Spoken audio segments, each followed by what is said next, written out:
syndicats affinent les 5 revendications qu'ils présenteront au gouvernement le 1er mai. Hausse de salaire, cherté de la vie, caisse de chômage, emploi local et surtout protection sociale généralisée. En attendant la fameuse réforme, les organisations de travailleurs ont commencé à faire des calculs et à défaut d'une forte croissance, ils redoutent l'option d'une hausse des cotisations. Les précisions avec Esther Cuneo et Héloïse Girard. 1,8% pour la retraite et 2% pour la maladie, soit l'équivalent d'à peu près 7 milliards. Voilà l'augmentation qu'il faudrait appliquer sur les cotisations sociales pour compenser le manque à gagner de la suppression de la TVA sociale. C'est en tout cas l'une des options envisagées à contre-cœur par les administrateurs de la CPS pour maintenir les comptes à l'équilibre. C'est un sujet majeur puisque la PSG, ça comporte essentiellement pour nous en tant que les salariés la retraite et la maladie.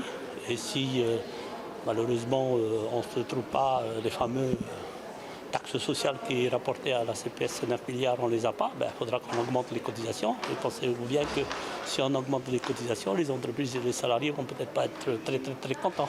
Et s'il fallait compter sur la croissance économique pour avoir de nouvelles cotisations, comme l'a souvent rappelé le ministre de l'économie, il faudrait pas moins de 10 000 emplois, selon Patrick Galenon, pour remplacer ces 9 milliards.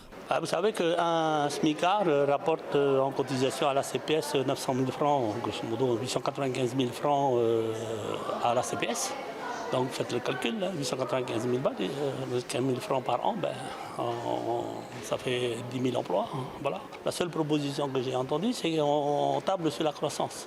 Voilà, donc la croissance, c'est 10 000 SMICAR en plus, c'est passer les 6 000, 7 000. Faut pas tenter en salarié et voilà, autrement pour une taxe nouvelle. Dans les rangs des partenaires sociaux, on se demande même si les ateliers de travail sur la réforme ont vraiment lieu. La PSE est au centre de la préoccupation et je m'étonne pourquoi je ne vois rien venir, quoi. Donc effectivement, on s'inquiète parce qu'avec effectivement l'annulation de la TVA sociale, effectivement, il faudra trouver les recettes nécessaires pour arriver à boucler les budgets en fin d'année pour l'exercice 2025. Mais c'est là où on ne va pas se laisser faire. Enfin, les syndicats craignent également de voir revenir sur le tapis l'idée d'une hausse de la CST. Ils ont parlé de remplacer la TVA sociale par une augmentation de la CST en partie. Donc nous serons très vigilants parce que pour nous, il n'est pas question de voir augmenter en plus de la pression des prix, la pression fiscale. Et pour nous, c'est une ligne rouge à ne pas franchir. À l'occasion du 1er mai, les syndicats espèrent être entendus.